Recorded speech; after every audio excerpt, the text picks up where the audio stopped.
tons of reworks and adjustments coming soon. Let's begin. Last week, guys, we got the Mitsuji Kamate crossover, also known as the Kamate Moon crossover. During this event, we could complete event missions to receive 2 portraits, 2 portrait frames, 2 graffitis, and more rewards, all of them based around the skins that we're going to talk about next. The skins that were available in the store for Echoes only: Soul Weaver's A tier Renewer and Mercenary's A tier Cannoneer, both available for the first week for 15% off. As of this next patch, they're not going to be 15% off, so make sure if you want to buy them that you buy them before Thursday's patch update. By purchasing either one of these skins, you would also receive a free extra reward, so buy one get one free, I guess. You would get a special statue furniture piece that's the Cannoneer statue furniture piece. Similar to how we got a furniture piece with the last part 1 crossover, we now got one with part 2. In the store as well, apart from these skins, you would also find some other items. You'd be able to find 4 returning COA champion skins, including the one for Dream Witch, the one for Coordinator, the one for Bonbon, card 26, and the one for Mechanic. All of them really fancy skins. On the topic of COA champion skins, we also got the COA VI Essence Return to the Essence section, meaning that you could then use your inspirations to be able to get another chance at getting maybe the S tier Wu Chang skin from that essence. We got a new training mode added to customs called the Duo Training Mode, and this is being combined with the single training mode where you used to be able to control the bots and stuff like that. Now you can have a 1v1 with a friend, for example, and they can have infinite items, infinite health and stuff like that. So it's a lot of fun, so you can experiment character tricks and stuff like that, and you can test out characters that you don't currently own as well. They added Journalist into Duo Hunter mode, Blackjack mode, Tarot mode, and Frenzy Rhapsody mode. Apparently there was supposed to add the B tier skin for Journalist, but according to the patch notes that was there, but it wasn't added, so maybe they'll be adding it this week. Maybe they just forgot about it. They improved the pathing logic of Journalist's illusion when vaulting a window. A couple of people were complaining that when it vaults windows it does a couple of weird things. They've improved it now. Players who remain idle in normal mode, so normal, quick match I guess, and rank mode, and don't reconnect will receive 0 deduction points. The accessory red ink will now work in the room and has a new setting added to the settings section, so you can turn it on and off, I believe. They improved this essence portraits. Apparently there were some optimizations. They adjusted the size of the switch character button in the notebook. They also adjusted some of the deduction quest for some characters, quite a few of them actually, and we also got to find out who the winners were for the deduction star event. In the NAEU or global server, I guess, I'm not really sure which servers it included, the winners were Sculptor, Entomologist, and Antiquarian. Very interesting to see that Sculptor won. I didn't know that Sculptor was still so popular. In the China server, the winners were Night Watch,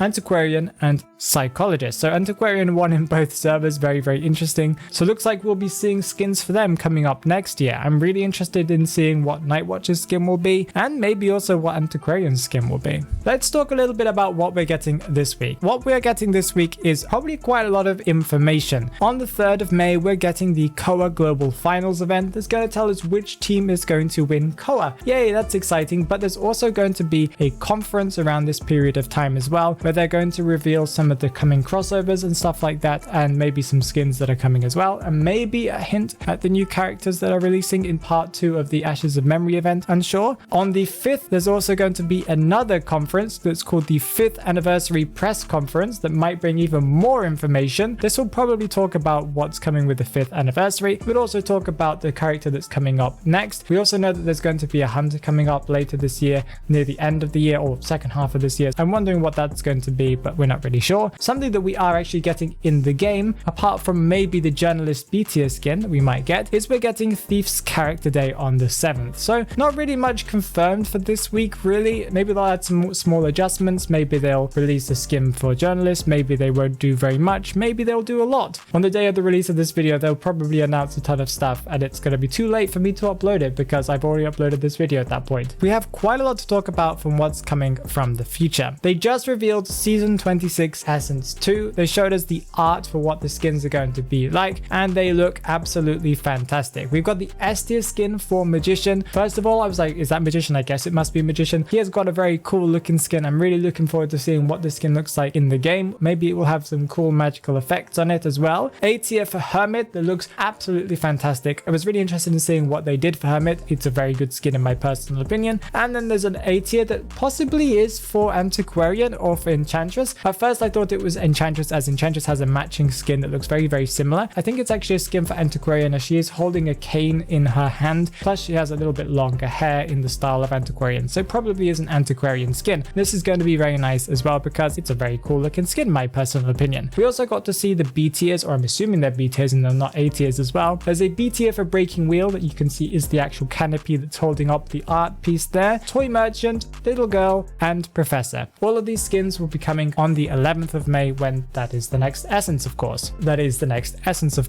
We're going to get even more reveals, or maybe they're just going to reiterate some of the reveals that are coming out this week. On the 20th, there's going to be the Netease Connect reveals that might give us a better look at what's coming with Ashes of Memory. I expect this is specifically when they're going to give us Ashes of Memory Part 2 lore or something like that, or maybe a trailer for it, as this seems like the best place for them to advertise to a broader audience, as it won't just include Identity 5 people, so it might bring some people over to ITV. They gave us a ton of information both in the global Q&A and also in the Chinese Q&A. They've told us that first of all, we're going to be getting some skins returning in the future. We're going to get the Clerk S tier skin, her one that came out on her release, and that's coming for Thanksgiving, so that's going to be in November. And we're also getting the Postman Autumn Letter skin that came around autumn last year, that was this special event for the autumn, and that's going to be coming out again in the Autumn Letter event this year. All the C tier skins from essences from the first few essences that came out in the game will be returning to the Spyglass store in the future. That's what they've told us. I don't think anybody really cares about old C tier skins. Maybe they do. They gave us information about which hunters are going to get. First of all, they asked, is Photographer going to get buffed? Photographer will be buffed, and it's probably going to be an adjustment to his card trick animation when he returns back to his footsteps previously. They're going to make it a little bit faster. They might also adjust some other stuff about him. I doubt they'll just adjust an animation time and just leave it at that, but they do need to be careful with Photographer. As they've mentioned before, he is a character that is quite balanced overall, but very strong in lower tiers because everyone gets jump scared by him. They're also going to be buffing Ripper this season. I'm very interested in seeing what they do. They might just adjust some of his numbers. Maybe they will give him something a little bit better. I'm unsure, but they've confirmed that that's going to be happening. As for some more confirmed stuff, they've also confirmed part 3 of the Kamati Moon is going to happen, and when it happens, we'll also get the return of parts 1 and 2, meaning you'll be able to get all of the skins that we previously had, including the Toy Merchant skin, the BQ skin, Mercenary skin that's out right now, and also Soul Weaver skin. So that's going to be really fantastic. I can't remember which characters we saw in the trailer.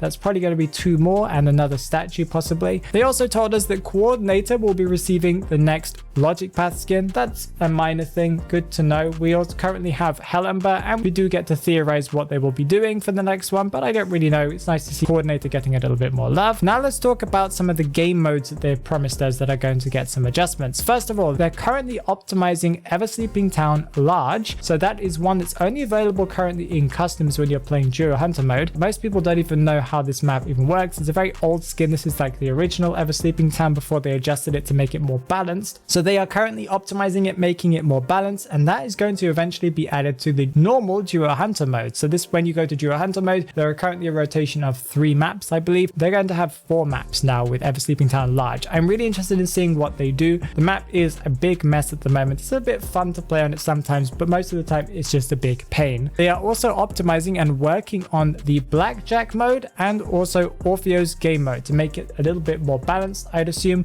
And we've had some rumors from IDV Curiosity over on Twitter. Go and check them out as usual. Noir says that Enchantress may get an S tier or an A tier accessory coming soon. That's going to be like a special packaged one, as we understand. I'm very interested in seeing what the case is. Maybe she's going to get an S tier skin as well. This would be very nice. It'd be weird if they just released an accessory. With all of these skins coming out for all of these survivors, there are tons of them coming out. You might be thinking about picking up one of these survivors for the first time. Then you should watch the video that's on the screen right this second so you can get some tips and tricks.